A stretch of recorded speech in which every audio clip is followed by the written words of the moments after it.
اتحاد الريشة الطائرة برئاسة هشام التهامي نظم البطولة الودية الأولى للريشة الطائرة الهوائية واللي اتلعبت من أيام على الصالة المكشوفة باستاد القاهرة الدولي.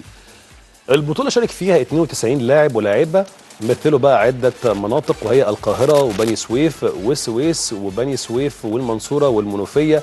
والبطولة حضرها وشارك فيها السفير الياباني في مصر نوكو ماساكي، وكمان معاه هشام التهامي رئيس الاتحاد ومحمد كمال وشهاب يحيى وأعضاء مجلس الإدارة، وكمان معاهم زياد الشاذلي مدير عام التطوير والعلاقات الخارجية بقطاع الأندية بمجموعة طلعت مصطفى.